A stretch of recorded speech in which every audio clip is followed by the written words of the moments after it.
I know Seth is constantly changing and tweaking jokes and things like that. You know, the great thing about the bear is he can change what he says in a matter of minutes.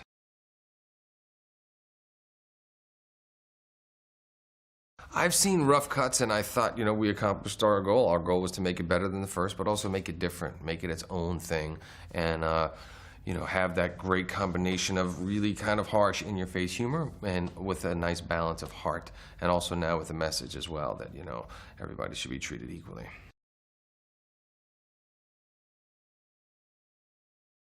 And you're not beating people over the head, but, you know, it's definitely there. And it's done, I think, in a very smart way. You know, Ted becomes the voice for all those people who are being mistreated.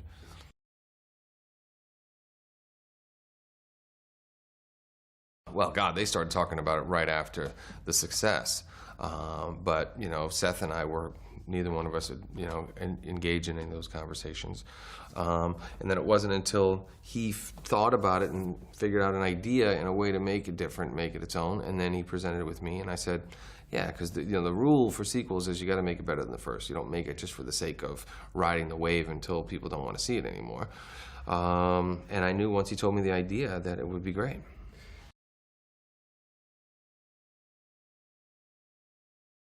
Yeah, it was a huge surprise. I mean, we knew that we had something special and unique, but you can never anticipate that kind of success. And you always want to keep the expectations low anyway. And U.S. comedies don't translate, especially into foreign language territories. So it just became this phenomenon all over the world. I mean, even when it was working in various territories, I have a friend who was the head of marketing at Paramount at the time, and international as well. And I was like, we had Japan left. And I was like, what do you think about Japan? He's like, no, it's not going to work in Japan. It's not going to work in Japan. I said, well, it's worked in other Asian territories. What do you think? I mean, what are the odds? It was, it's not going to work in Japan. It made $50 million in Japan. Really? It was like, became this huge phenomenon with like teenage and high school girls, you know? So, I don't know, it's just a sweet, cuddly teddy bear that can get away with saying anything and everything. And also the fact that, you know, again, you balance that humor with that heart, and, you know, you get emotionally invested in these guys and the relationship, and the bond and the brotherhood, and, you know.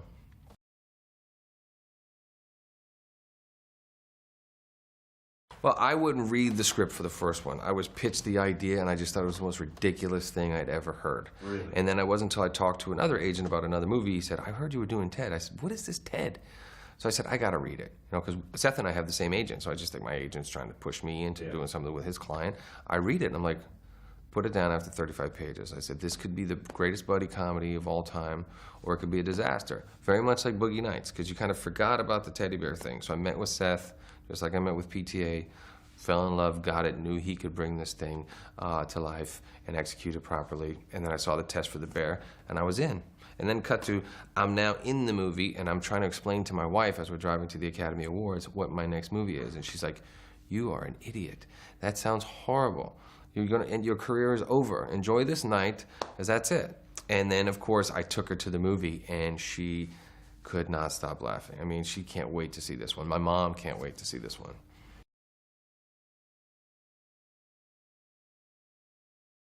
Yeah, well, now you meet John. I mean, it was pretty telltale signs that the marriage with Laurie was not going to work.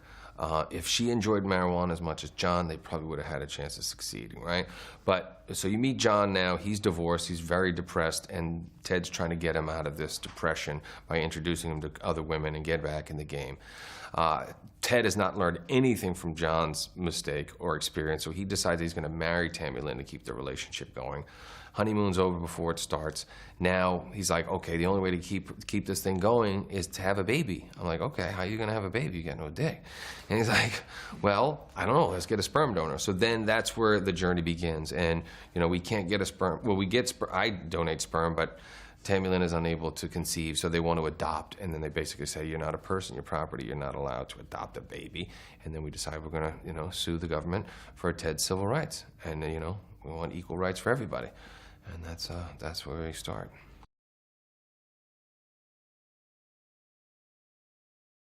Well, yes, but I remember reading up until the sperm bank, and I'm just laughing hysterically at the result, the end result of the sperm bank, when it all goes horribly wrong. And then I said, wait a second. this is happening to me. I'm John. Oh, shit. I don't want to do this. I mean, it's brilliant, right? It's going to be hilarious. It'll be one of those standout scenes in the movie, but I don't want to do this. I don't want to have this happen to me. But then you got to actually go and do it. And I was just like, oh, man. What are we going to use? How are we going to do this? You know, but it turned out to be a great moment, so.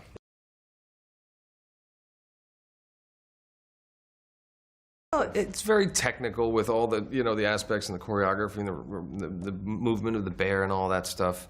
But, you know, we have a lot of fun. Seth and I have a lot of laughs, but, you know, it can be stressful too. It's work. But, you know, I always try to make sure I have a good time.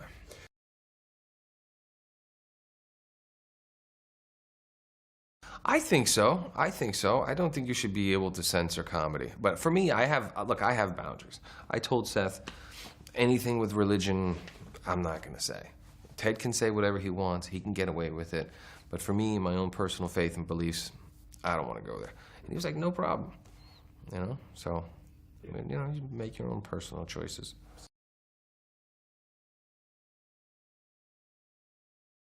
Basically, you know, we'll talk about, okay, he's going to be here. If he's stationary, then we'll just have like a stick with 2 little dots for his eyes, so I have an eye line.